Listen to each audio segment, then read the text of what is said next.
le bonjour chez vous. Que Dieu vous bénisse.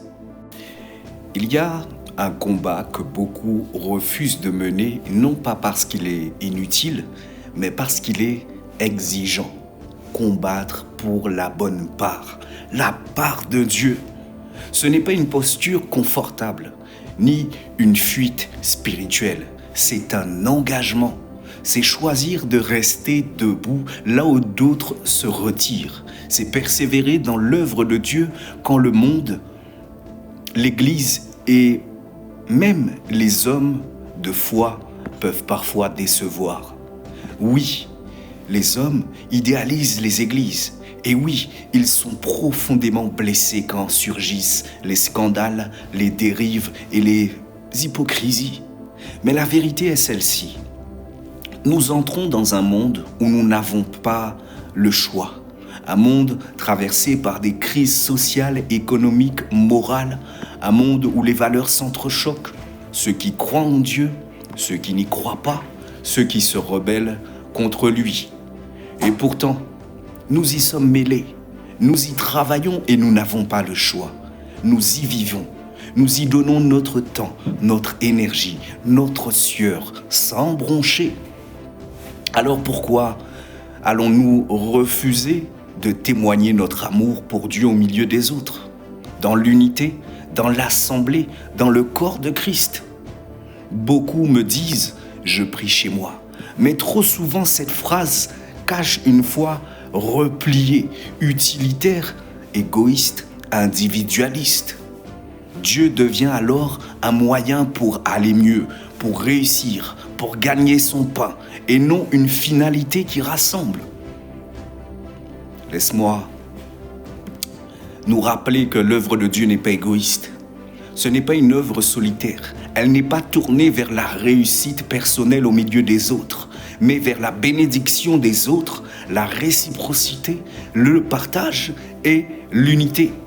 Dieu ne bâtit pas des vies isolées, il bâtit un corps. Et soyons honnêtes, si ce n'était pas l'amour de Dieu qui nous retenait, beaucoup d'entre nous auraient déjà fui, moi le premier.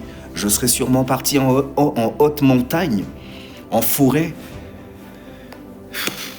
J'aurais cherché le silence, loin des foules, loin de l'orgueil, loin des vanités et des stupidités qui naissent dans les mouvements de masse. Parce que le calme ne se trouve pas parmi les hommes.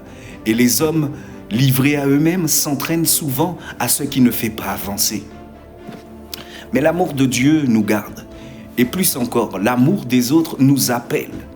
Persévérer dans l'œuvre de Dieu, ce n'est pas aimer le système, c'est aimer Dieu malgré le système. C'est aimer les hommes malgré leurs failles. C'est rester au poste quand il serait plus facile de partir. Excusez-moi. Aujourd'hui, le combat n'est pas de critiquer l'Église de loin. Le combat, c'est de tenir la ligne, d'être fidèle, d'œuvrer pour l'unité, de refuser toute forme de division, de porter l'ambition du corps de Christ dans un monde qui se fragmente. Ceux qui persévèrent ne sont pas naïfs. Ils sont au contraire responsables. Ils ont compris que la vraie foi ne se vit pas dans la fuite, mais dans l'engagement. Voici quelques versets bibliques sur lesquels nous pouvons nous appuyer. Il est écrit « Combat le bon combat de la foi. Saisis la vie éternelle à laquelle tu as été appelé. » 1 Timothée 6 au verset 12. Plus loin, il est écrit « N'abandonnons pas notre assemblée, comme c'est la coutume de quelques-uns, mais exhortons-nous mutuellement. » Hébreux 10, 25. Il est écrit plus loin « Car nous sommes membres les uns des autres. » Éphésiens 4 au verset 25. Si un membre souffre, tous les membres souffrent avec lui. 1 Corinthiens 12, 26. Et pour finir, cherchez premièrement le royaume et la justice de Dieu. Matthieu 6 au verset 33. La vérité, c'est qu'aucun homme n'est parfait. Il n'existe pas, il n'en a pas existé et il n'existera pas. La seule chose qui rend les hommes meilleurs, c'est de persévérer, de s'accrocher à Dieu et de marcher avec Dieu. Qui critique l'imperfection mais qui ne voit pas la perfection de Dieu dans l'imperfection est un aveugle. Car là où le péché abonde, la grâce de Dieu surabonde.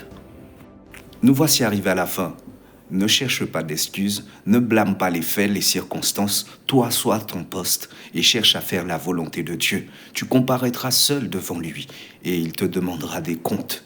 Et aucune de ces excuses-là, externes, ne seront plausibles devant Dieu.